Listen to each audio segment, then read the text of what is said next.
documents showed the ATF used Fast and Furious to make the case for gun regulations. Now El Chapo's been found with 50 caliber rifles, you name it. And the big news today is there's evidence that more guns are still being shipped down to Mexico. We should see impeachment over this, shouldn't we? Kent Terry, brother of Brian Terry, who died in 2010, will be on first to break down the basics of what happened for those that may not know, and then what's developed since then. But reading over all this that you guys sent me, the fact that he had documents, handwritten notes in his boots hidden, the fact that the feds came in and took all his materials, the fact that he was warning family that he'd gotten into some serious investigations. Is it more than just some illegal alien drug dealer that shot and killed your brother? This thing looks like an even bigger cover-up to me, and I know that's the direction this is going. We're going to break it all down. Kent Terry, thank you so much for coming on with us today. Oh, thank you, Mr. Jones. I appreciate it. Where should we start? Well, everybody knows that Brian was killed with the Fast and Furious scandal by the Obama administration. But the thing is, though, the lies that my family's been told from day one. Since day one, they told us they found 3 weapons and they apprehended 4 suspects. Then within 12 hours later, they only found 2 weapons and they had to release the suspect. But we never knew about Fast and Furious until Sharyl Attkisson released the story with John Dodson. But in the meantime, prior to meeting with Sharyl Attkisson and the John Dodson release, Dennis Burke, which was the Attorney General, state attorney for Arizona, that was involved in Fast and Furious, made an appearance to our house, making sure that the weapons that Brian seen were not from Arizona; they were from a store in Texas. And we're thinking this something ain't right with this whole thing. So when Sharyl Attkisson run that story out, right there we knew that this was a lie and a big cover-up in Brian's death. There's patriots like Matt Smithmeck out there, and I know he works with you and the family as a tireless investigator. Want to bring him in, jump in anytime you want, Kent, with points you want to make. 20-year veteran of the U.S. Marine Corps, EA 6B Electronic Countermeasures Officer, attaining rank of Lieutenant Colonel before March 2006, veteran of Desert Shield, Storm, Bosnia Campaign, Operation Enduring Freedom. I'm not going to go over his whole bio. It would take about an hour to do that. All places, even stations, what he's been involved in. But I'd imagine all this background, working with FBI, CIA, DIA, you name it gives him a background to know what he sees when he sees it. Amazing info. How best to break down where your investigation's going? Because I see in your notes here you sent me that there's more shipments. It's ongoing. That is bombshell because, wow, Congress isn't really doing anything. And if this comes back out, this could really, really hopefully stop this activity, sir. Yeah, Mr. Jones, hi, good afternoon. Yeah, I think you're right. It certainly would. And dovetailing on what Brian just said, we've been helping and working with the Terry family. And I think what is important is building off of what Brian said. You still have, there is a central figure that is, since 2012, has been trying to help law enforcement, House Oversight, and Senator Grassley's office. And interestingly, all of that, there's been a lot of action, but no vector, no direction. And also, interestingly, a friend of this program, as you know, Tosh Plumley and I, both from congressional offices, were admonished to stop talking to the Terry family because it was told it was worrisome and unwarranted. And when I talked to Kent, Kent said, "Hey, we've never talked to those folks. We never talked to anybody in Congress. We haven't said anything about you guys." But I find that bizarre. And I have actually an email from one of the people telling me to essentially back off. So we found that very striking. And I think importantly to what Brian was onto, we have, beginning of late last year, let ATF, both in Tucson and the Chicago offices, know that weapons were still going across the border. We're going to go across in early November. Matter of fact, they went across on 10 November, the Marine Corps' birthday of all days. Nothing was done to stop it. They only met with the central character 3 days after the fact.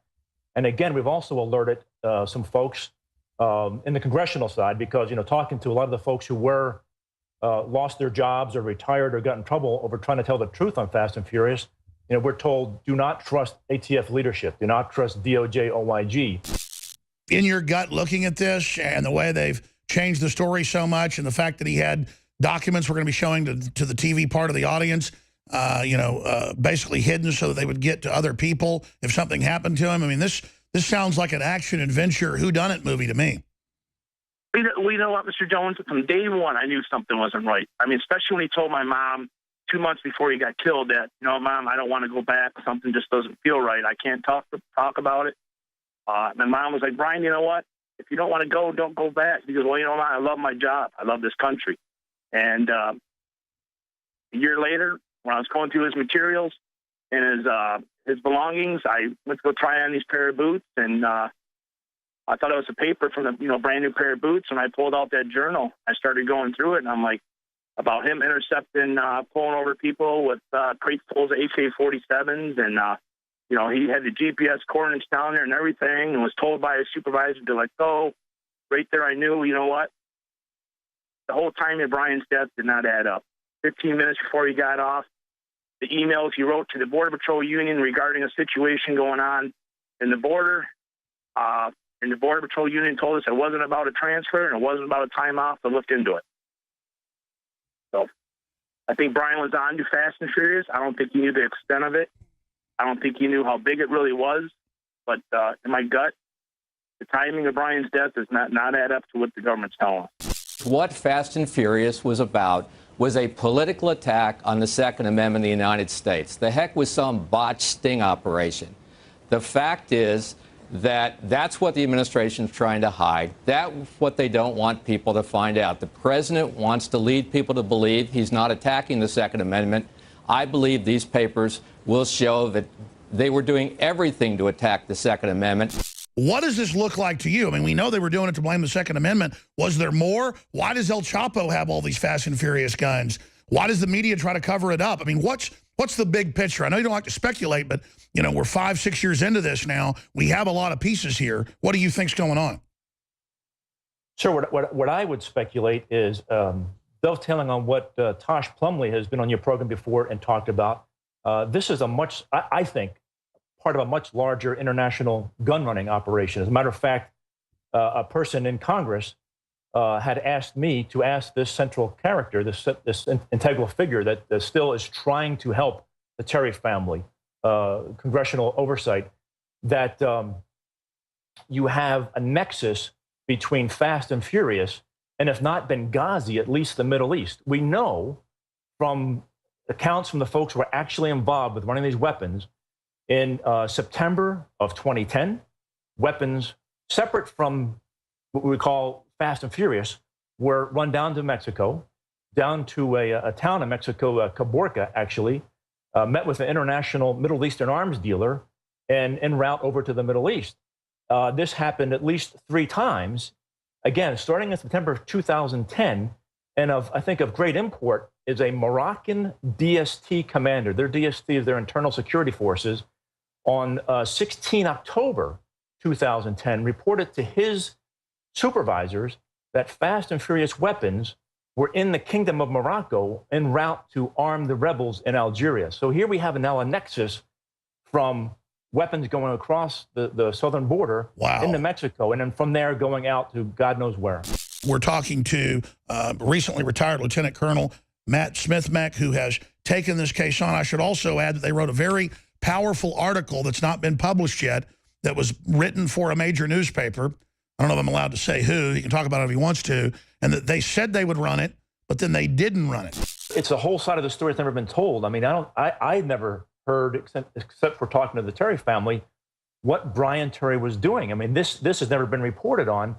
And his concerns that he was approached by, quote, bad agents, unquote, that he used words he used to his mom, that they were aggressive, telling him to back off, that he didn't want to go back there, that his house was searched by the government without a court order or without permission of the family. That every electronic media device was taken out of his home because when his dad, Brian's dad, had told the U.S. attorney there, Burke, who now, by the way, from what Kent was telling me, is he and that former head of the Border Patrol down there in Arizona worked together at a high-powered law firm in D.C., that, you know, they went into his home and took every electronic media device, kept it away for a year, gave it back to the family with everything completely wiped. I mean, cell phones, computers, laptops. When you talk to the family, you get that detail. So my point is that, yes, sir, I think it's you had Brian, perhaps unbeknownst to the extent he was onto this. He was uncovering this, and when he would talk and call his superiors, they were told, "Let it go, let them go, let the vehicles go, let the weapons go." And he was finding, you know, weapons in crates, OEM, and original equipment manufacturing crates. As you said, sir, you don't go and get a lot of these things from a gun store. You know, when we told Representative Issa and House Oversight back in October 2013 that there were grenades and grenade launchers involved when these shipments going south, you know, DOJ OIG didn't make that public until October 30th, 2014. So a year ahead of time, you know, we're telling Issa and House Oversight that this is going on. And again, a lot of commotion, a lot of, they say in physics, Brownian motion. There's a lot of activity, but no vector. And it's incomprehensible to me that, sir, that element that ATF, DEA, whomever else utilized to actually buy the weapons, run the weapons, it seems as if nobody in law enforcement or the oversight has utilized that same group of people to get the answers. And now, again, you have a central figure who is willing, has been since 2012, willing to work with, in this case, you know, law enforcement, House Oversight, Senator Grass's office, and no one's really pursued it. The only person really pursuing this now, save for you, is another investigative journalist on a major cable news network. You know, give Brian the honor he deserves. I mean, don't shrug him off, throw him under the rug like he's some piece of dirt. And that's what this country's doing. Just not the country. Just, you know, the Congress and senators promised my family justice, accountability. Even Elijah Cummings promised my mom. And guess what? Nothing. Nothing has happened. They don't keep in contact with us. They don't tell us nothing. It's always, every time they do call us, they want to know what we know. And it's like, I'm getting sick of it. I mean, like I said, my brother served 20 years to this country, over 20 years. And this is what he gets in return? The mainstream media is collapsing because they won't do their job. It is despicable. And thank you so much, Kent Terry, for your time. God bless you. Clean, pure drinking water. You can't survive without it. But where do you get it? Alexa Pure Pro is a brand new, groundbreaking, gravity-fed water filtration system that is like no other. The Alexa Pure Pro transforms water from virtually any fresh source into clean, healthy drinking water, pairing the unprecedented superfiltration power of an all-new gravity block core with a hybrid chromatic shell. It removes up to 99.999% of impurities, including bacteria, viruses, fluoride, disinfectants, volatile organic contaminants, and hormones. Filter capacity up to 5,000 gallons. Stainless steel construction, easy assembly, low maintenance. Replacement filters are simple to install. And now, as part of an exclusive limited time introductory offer, you can save $20 off the retail price and get free shipping. This is a limited time offer, so order your unit today and receive free shipping and $20 off. Go to InfoWarsStore.com or call 888-253-3139.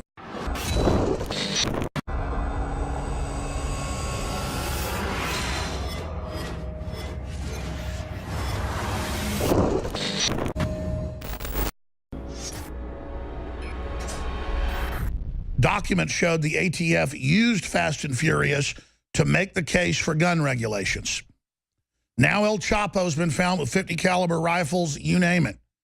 And the big news today is there's evidence that more guns are still being shipped down to Mexico. We should see impeachment over this, shouldn't we? Kent Terry, brother of Brian Terry, who died in 2010, will be on first. 12 hours later, they only found 2 weapons, and they had to release the suspect. But we never knew about Fast and Furious until Sharyl Attkisson released the story with John Dodson. But in the meantime, prior to meeting with Sharyl Attkisson and the John Dodson release, Dennis Burke, which was the Attorney General, state attorney for Arizona, that was involved in Fast and Furious, made an appearance to break down the basics of what happened for those that may not know, and then what's developed since then. But reading over all this that you guys sent me, The fact that he had documents, handwritten notes in his boots hidden, the fact that the feds came in and took all his materials, the fact that he was warning family that he'd gotten into some serious investigations. Is it more than just some illegal alien drug dealer that shot and killed your brother? This thing looks like an even bigger cover-up to me, and I know that's the direction this is going. We're going to break it all down. Kent Terry, thank you so much for coming on with us today. Oh, thank you, Mr. Jones. I appreciate it. Where should we start? Well, everybody knows that Brian was killed with the Fast and Furious scandal by the Obama administration. But the thing is, though, the lies that my family's been told from day one. Since day one, they told us they found 3 weapons and they apprehended 4 suspects. Then within this to our house, making sure that the weapons that Brian seen were not from Arizona, they were from a store in Texas. And we're thinking, this something ain't right with this whole thing. So when Sharyl Attkisson wanted that story out, right there we knew that this was a lie and a big cover-up in Brian's death. There's patriots like Matt Smithmeck out there, and I know he works with you and the family as a tireless investigator. Want to bring him in, jump in anytime you want. Kent, with points you want to make. 20-year veteran of the U.S. Marine Corps,